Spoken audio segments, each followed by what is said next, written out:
बुधवार को नेतन्याहू और ट्रंप की वॉशिंगटन में मीटिंग की खबर से पहले तक माना जा रहा था मिडिल ईस्ट में इस बार वॉर अमेरिका बनाम ईरान के ऊपर। लेकिन बुधवार की मीटिंग में वॉर का फाइनल ऑर्डर देने से पहले ट्रंप चाहते हैं इस वॉर को अमेरिका वर्सेस ईरान नहीं बल्कि अमेरिका इजराइल वर्सेस ईरान माना जाए।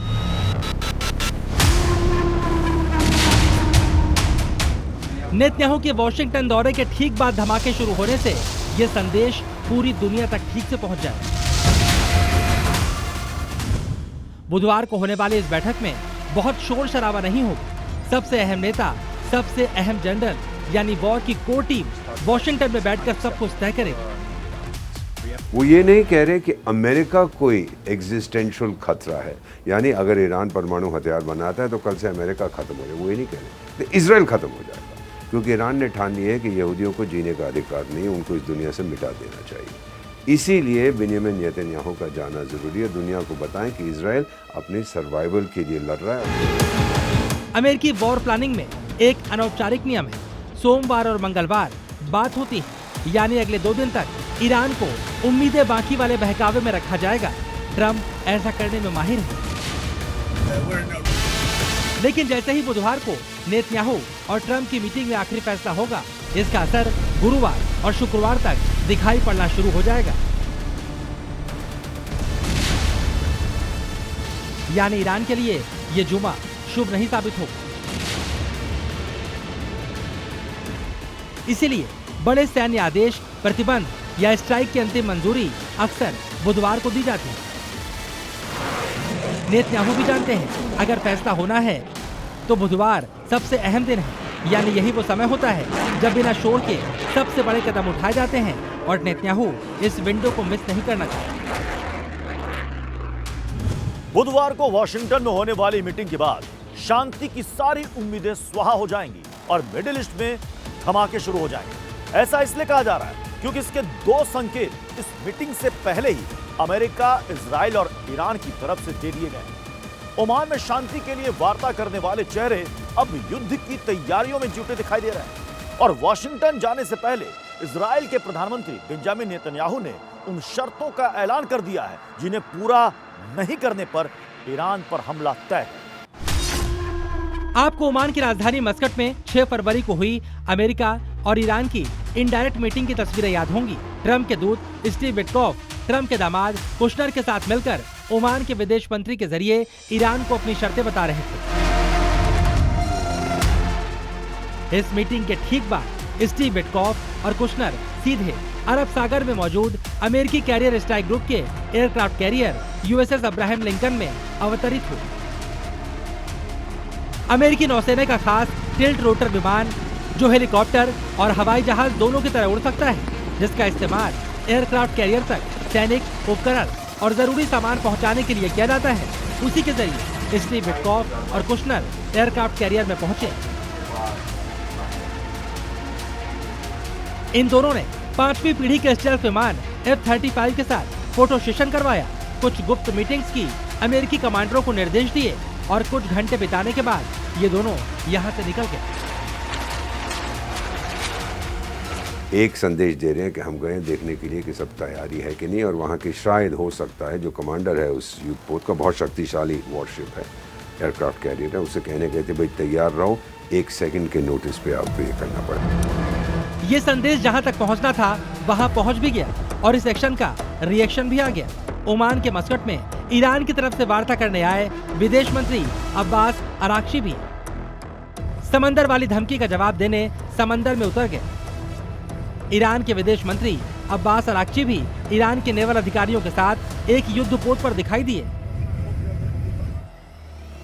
मतलब ईरान अमेरिका के ताकतवर कैरियर स्ट्राइक ग्रुप की मौजूदगी से दबने को तैयार नहीं। आज ही ईरान ने समंदर से मिसाइल हमला करने की अपनी क्षमता का भी प्रदर्शन किया। दावा है ईरान के पास समंदर में बड़े जहाजों को डुबोने की क्षमता मौजूद है। शांति वार्ता के दूतों के युद्धपोतों पर मौजूदगी कोई सामान्य तस्वीर नहीं है, बल्कि इसका संदेश बहुत दूर तक जाता है। संकेत साफ है कि बातचीत विफल हो चुकी है और युद्ध की आहट सुनाई देने लगी। अमेरिका की बराबरी ये लोग नहीं कर सकते। हाँ, ईरान ने कुछ मिसाइलें बनाई हैं जो समुंदर से भी लॉन्च कर देते हैं, इधर से कर देते हैं, उधर से कर देते हैं। लेकिन जो जंग होगी इस बार वो लैंड पे नहीं होगी, क्योंकि इजराइल और ईरान के बीच जो फासला है वो बहुत लंबा है। यानी इस बार मिडिल ईस्ट की जमीन से पहले तेल के टैंकरों से लदे समंदर में आग लगी, और एक बार आग लगी तो इसे बुझाना बहुत मुश्किल है। समंदर में अमेरिका और ईरान की मिसाइलें एक दूसरे के ऊपर तनी हुई, लेकिन ये सिर्फ ईरान और अमेरिका का मामला नहीं है, ये इजराइल की सुरक्षा और भविष्य का सवाल भी है। इसलिए नेतन्याहू नहीं चाहते अमेरिका ईरान से कोई ऐसी डील करने के बारे में भी सोचे जिससे ईरान को पहले से ज्यादा ताकतवर होने का मौका मिल जाए। इसलिए नेतन्याहू अपने साथ शर्तों की ऐसी लिस्ट लेकर वॉशिंगटन जा रहे हैं जो खुद किसी धमाके से कम नहीं है। इजराइल अमेरिका के सामने भी इस बुधवार अपनी जिन शर्तों की डेडलाइन खींचने जा रहा है, आज आपको उन शर्तों के बारे में भी जानना चाहिए। नेतन्याहू की शर्त नंबर 1 है, ईरान ना तो यूरेनियम का संवर्धन करे, ना कोई परमाणु सामग्री अपने पास रखे और पूरा कार्यक्रम अंतर्राष्ट्रीय निगरानी में दे दे। नेतन्याहू की शर्त नंबर 2 है, ईरान सिर्फ 300 किलोमीटर तक मार करने वाली मिसाइल रखे, लंबी दूरी की सभी मिसाइलों को खत्म कर दे। नेतन्याहू की शर्त नंबर 3 है, ईरान अपने प्रॉक्सी नेटवर्क यानी हिजबुल्लाह, हमास और हूती सभी को समर्थन देना बंद करे। और नेतन्याहू की चौथी शर्त है, पहली तीनों शर्तों से इजराइल कोई भी समझौता नहीं करे। इजराइल का संदेश साफ है, या तो ईरान अपने सारे हथियार छोड़े या फिर युद्ध के लिए तैयार रहे, जबकि ईरान पहले ही कह चुका है मिसाइल और डिफेंस हमारे लिए नॉन नेगोशिएबल है, यानी इससे समझौता नहीं किया जा सकता। ईरान ने 2000 किलोमीटर तक हमला करने वाली अपनी हाइपरसोनिक मिसाइल खुर्रम शहर 4 को तैनात भी कर दिया है, लेकिन इजराइल कह रहा है ईरान की मिसाइलों की रेंज 300 किलोमीटर से ज्यादा नहीं होनी चाहिए। मेरा मानना है कि वो अपना परमाणु प्रोग्राम नहीं छोड़ेगा, जिस तरह नॉर्थ कोरिया ने नहीं छोड़ा। डोनाल्ड ट्रंप जिन्होंने इतना पैसा खर्च किया, सारी तैयारी कर ली, और इजराइल अब मिल के बुरी तरह से ठोकेंगे ताकि 5-10 साल ईरान पीछे हट जाए।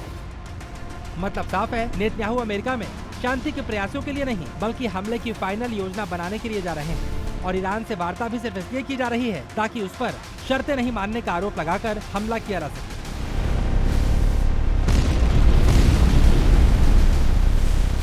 हाँ, वॉशिंगटन में ये भी तय होगा ईरान पर हमले की शुरुआत अमेरिका करेगा या फिर इजराइल करेगा, और किस तरह। पहले ही हमले में ईरान की जवाबी कार्रवाई की क्षमता को पूरी तरह खत्म कर दिया जाए ताकि ईरानी मिसाइलों के पलटवार से ज्यादा नुकसान ना हो। इजराइल को बदला लेने, छोटा सा इजराइल फंसा हुए सब तरफ उसके अरब देश है, दुश्मन है उसके। इजराइल हमला करे। अब ईरान पर पहला हमला इजराइल करे या फिर अमेरिका, लेकिन ईरान पर हमला होगा ये बात ईरान को पता है, इसीलिए पलटवार की तैयारी भी हो रही है। वहीं अमेरिका ने ईरान पर हमले के लिए 3 ऐसे देशों को तैयार कर लिया है जहां से हमले की उम्मीद ईरान को बिल्कुल नहीं।